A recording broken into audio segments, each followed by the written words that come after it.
It's Thursday, September 2nd, King of the Mountain State Show. I'm Chase Hill. I'm here with my co-host, the ringmaster, James Armstrong. We just had an awesome event 4 or 5 days ago down in Huntington.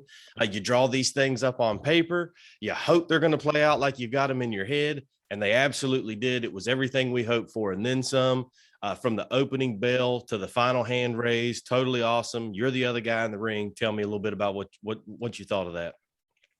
Yeah, I mean, I completely agree. You and I talked about it. We were excited about it, but we always also take a step back and you kind of go, man, I hope this guy shows up. I hope that every single one of them showed up. They were all dead on the weight.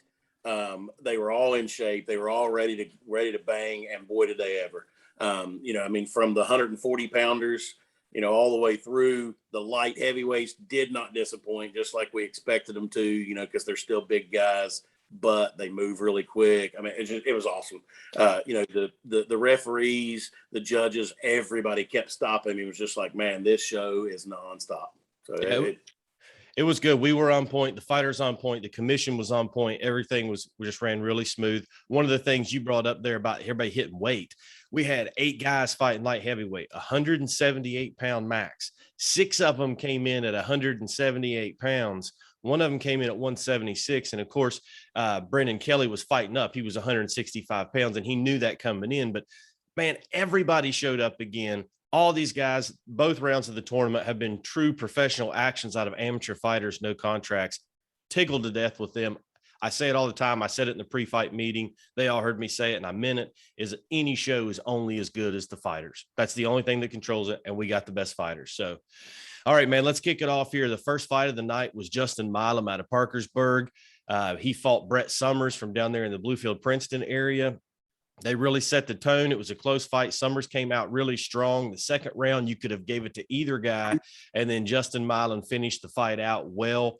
The judges ultimately gave it to Milam, but talk about a fight, getting him in there to set the pace. That was a good one. You couldn't have picked a better one. I mean, it is what it is. Both fighters came to fight, and they did. They gave us, full 3 rounds of nonstop, and somebody has to lose, right? Yeah. So, and in 2 minutes with 140 pounds, it's a little bit tougher to put somebody away. So it has to go to the cards, and that's what you came up with. But it was, fantastic fight. Out of the Doghouse Gym in the second fight, we had Zachariah Mott fought his butt off. He ended up not getting the decision. Jacob Ray won that one from down in Del Barton. Jacob improves to 5-1-1, if I'm pretty sure on that, on his amateur boxing record.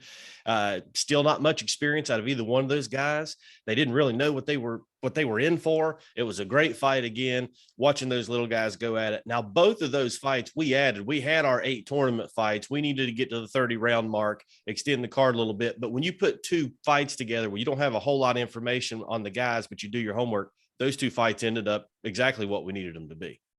100%. We talk about it all the time. You could go out and find 2 guys on the street that are willing to come in and fight, but it's not much fun to watch. I don't care what anybody says. I don't care what they call themselves. I don't care how much, hype videos they can do. But you go out and you find 2 real boxers from 2 real gyms. If they're being trained by guys like Mike Shepard, that's the guys that we want on the card. And they did not disappoint. You can just see the difference in a boxer, a trained fighter, and somebody that's, just thinks they're tough. So, these guys were fantastic.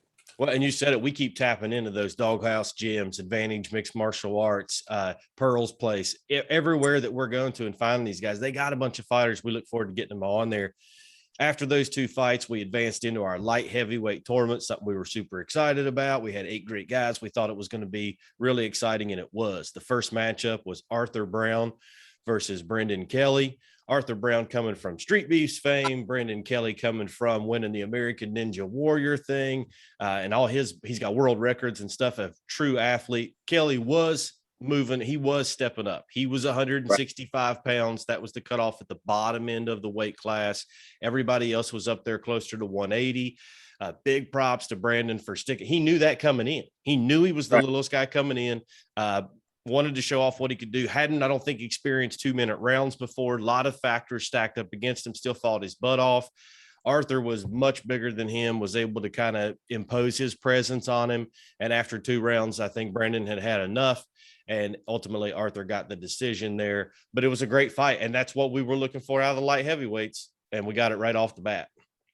I mean, Kelly comes in looking like an action figure. I mean, the guy was just like Yeah. it's just stupid, right? If he fights at 160, oh my goodness. Like the guy's just, so like you said, he knew it, but he fought up because he's a tough guy. And it's a big difference going an extra minute. That's twice as much as you're used to for each round.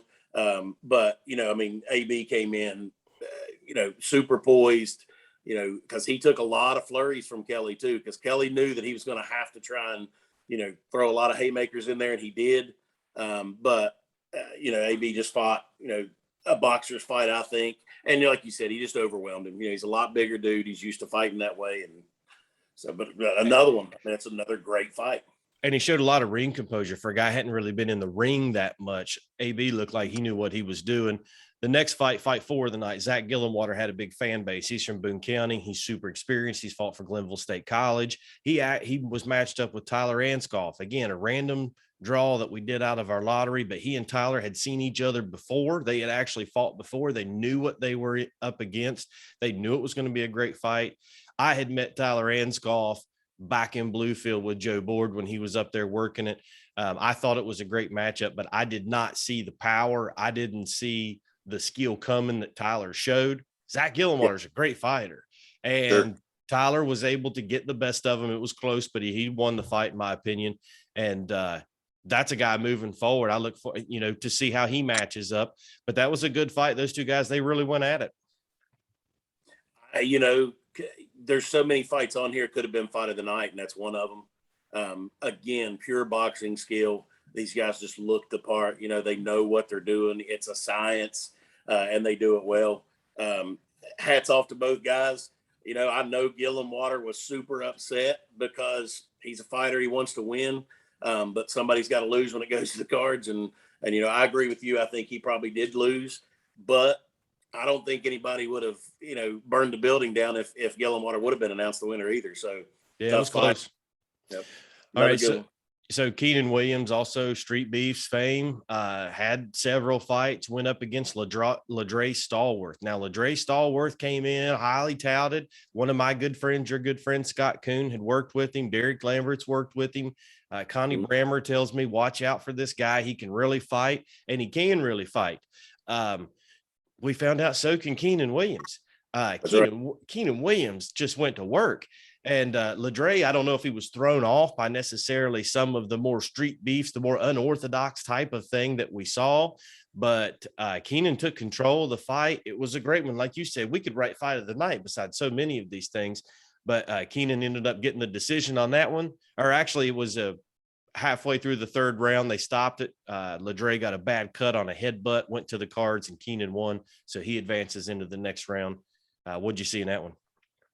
I was surprised at how loose Keenan was in that kind of an event, right? Because he's coming off of street beefs, which there's a lot of tough guys that fight on that. There's a lot of good fighters come from there, but it's a little bit different.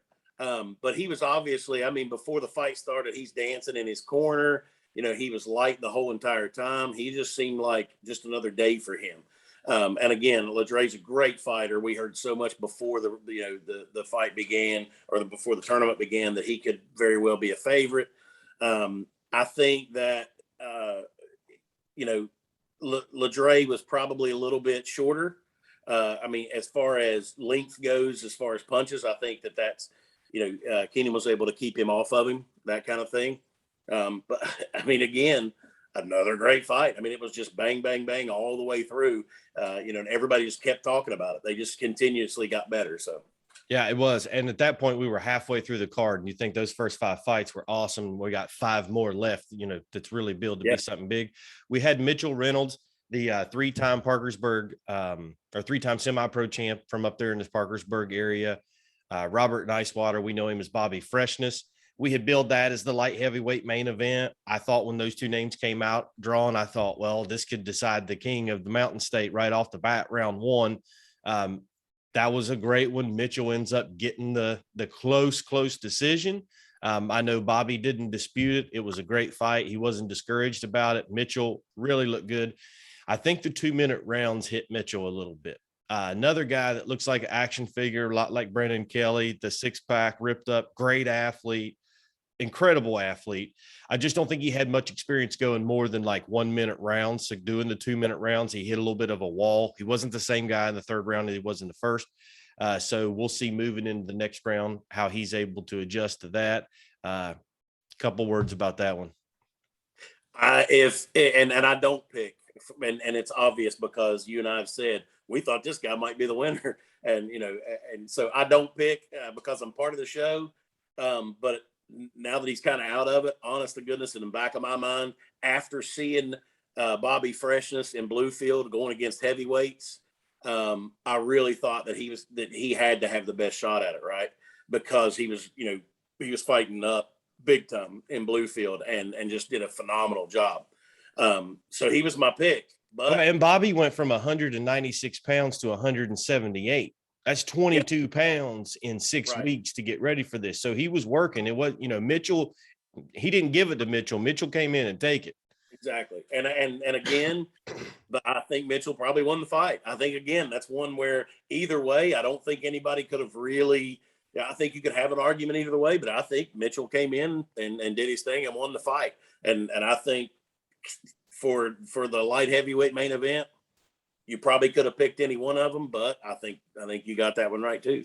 So the light heavyweights really impressed, not only with their performance, but with their weights, everything like that. We're super excited going into round 2 with them. After those 4 fights, we had the 4 heavyweight tournament fights. Now we started this with 16 guys back in Bluefield on July 9th. We've gotten down to 8. Those 4 matchups were last Saturday in Huntington. So first one of them was Jesse Byron, who had knockout of the night against Jeremy Browning in the first event. A lights out knockout. He came off that, and you had Bad Matt Adams. Both guys heavy-handed, both tough guys, relatively new to boxing. Neither one of them much experience whatsoever. We thought it was going to be a slugfest, and it was a slugfest. 100%. I mean, it's exactly what it was. We called it. It's just 2 big dudes in there that are not afraid to not only throw those great big haymakers, but they aren't afraid to take them either. Gave each other a pretty good beating. I think that the little bit of difference was Matt Adams has a little bit more boxing skill. I think that there was a few of those where he ducked under and had the counter punches, and that was the difference.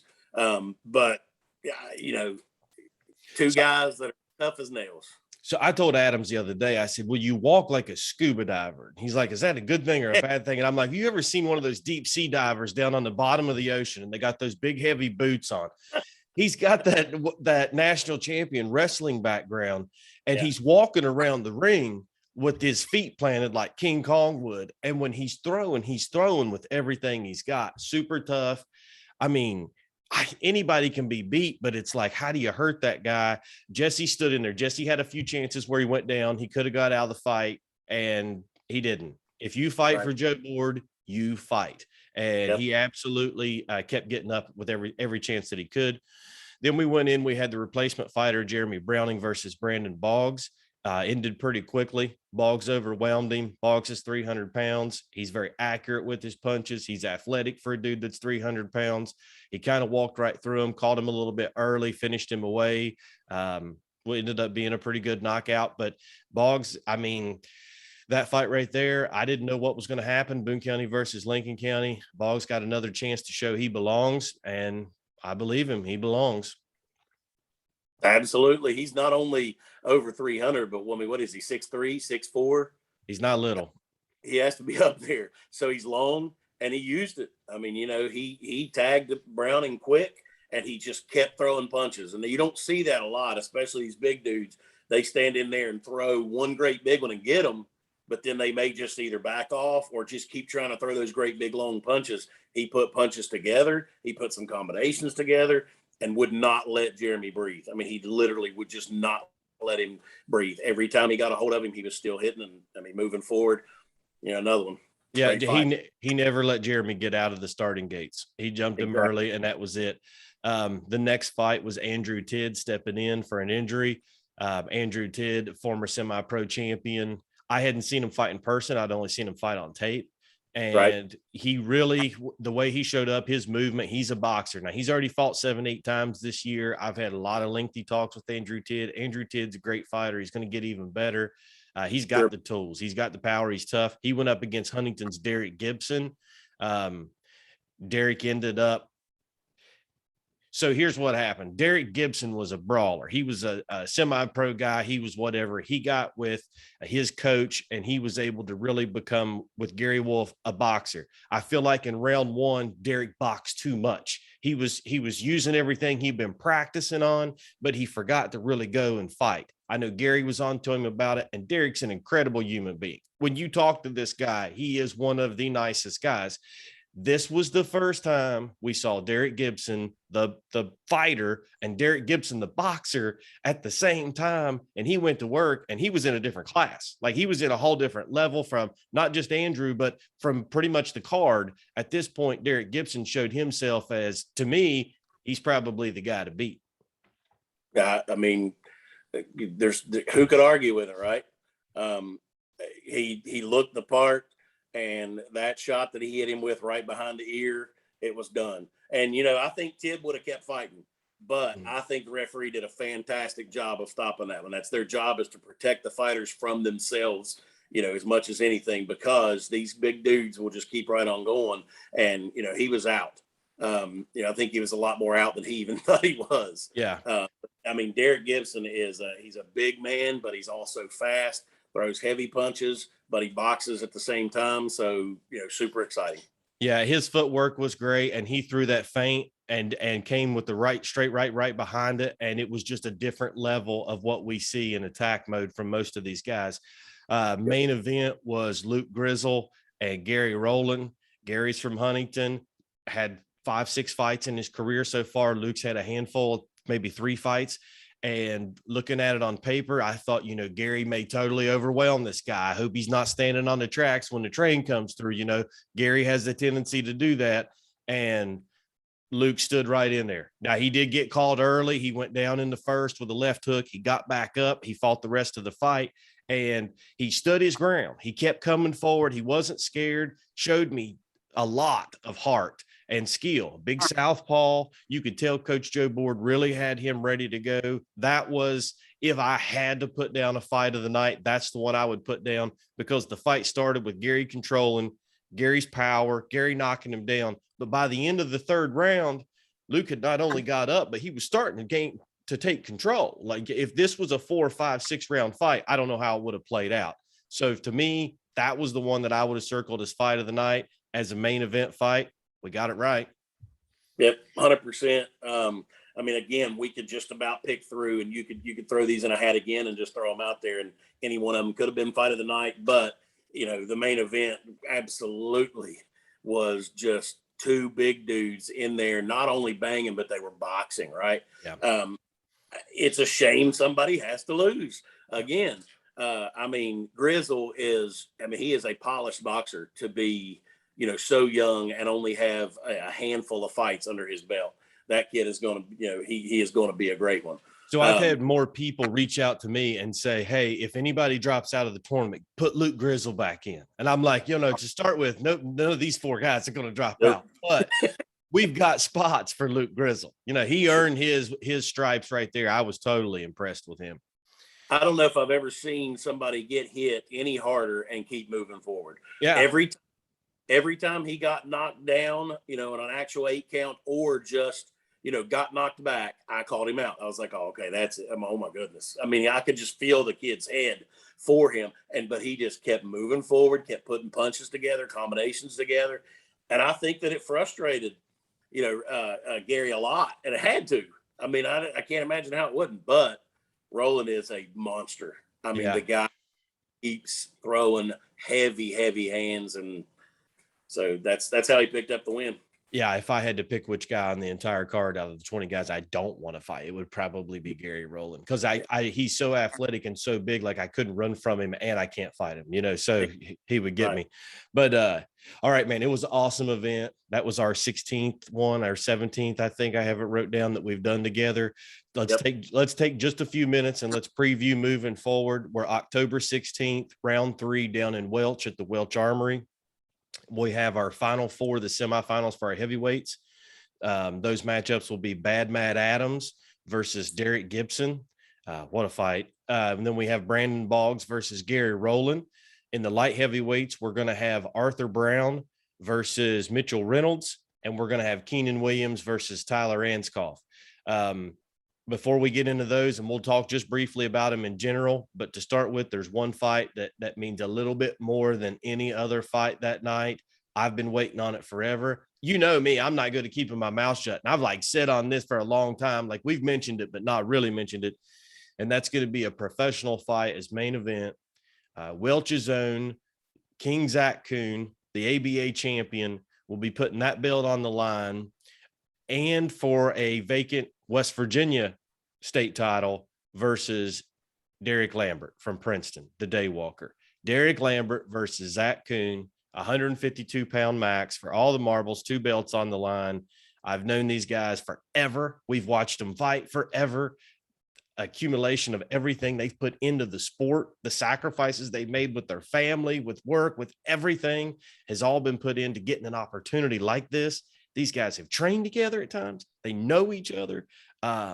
The way it all went down was basically Derek's here. He's the guy. He's out of retirement. Zach's coming off a Mayweather card, and he says, let's find out. We've talked about mega fights.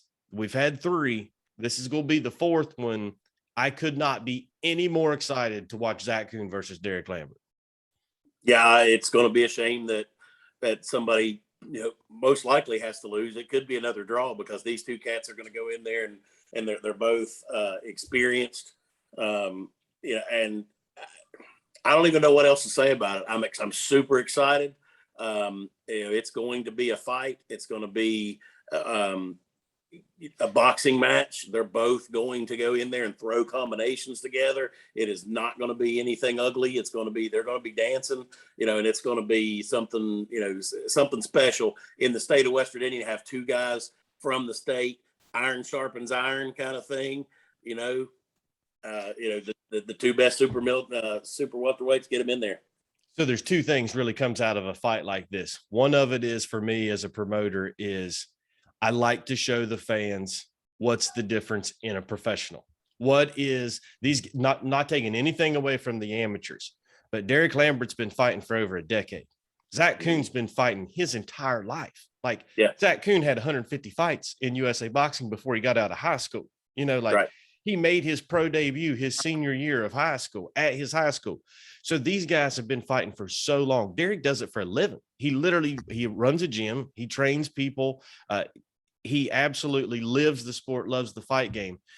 These 10-ounce gloves, you got to be real sharp. The room for error is much smaller, but to show the fans the difference in the pros and where some of these amateurs that we know are headed is big. And the second thing is, it really shows these amateur fighters, this is the stage that's waiting on you. Right. These are the paychecks that are waiting on you. These are the belts that are waiting on you.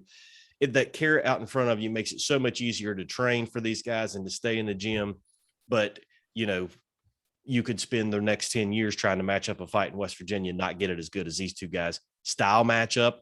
One does like to push the pressure. One's a little bit more aggressive. One likes to be more slick and box. Hagler Hearns, that's what we're looking at down in Welch. So I'm super excited about it. Tickets go on sale next week. It is at the Armory, October the 16th in Welch. We're going to have those 2 heavyweight finals. So we don't pick winners because we don't. But what do you see? I'm going to go through the 4 matchups real quick, and you give me just your gut instinct a little bit about them.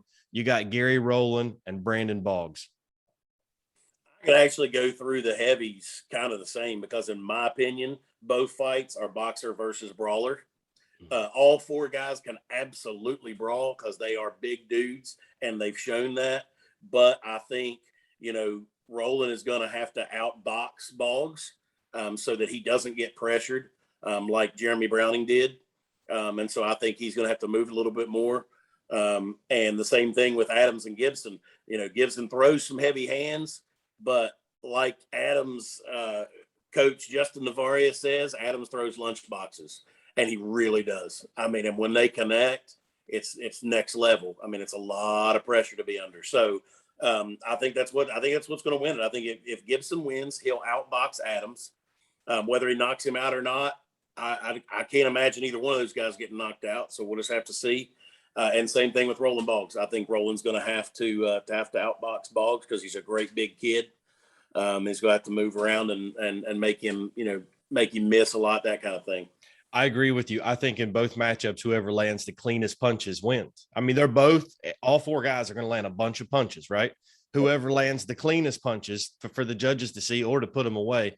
But whoever's the cleanest, the most skilled, most polished, they've got 6 weeks to get ready. So that's totally exciting. I would pay $25 to watch Matt Adams fight Derek Gibson, much Absolutely. less the other 10, 14, 15 fights that's in there. I pay $25 to watch those two fight each other. The light heavyweight bouts we got coming up, you got Arthur A.B. Brown coming in against Mitchell Reynolds.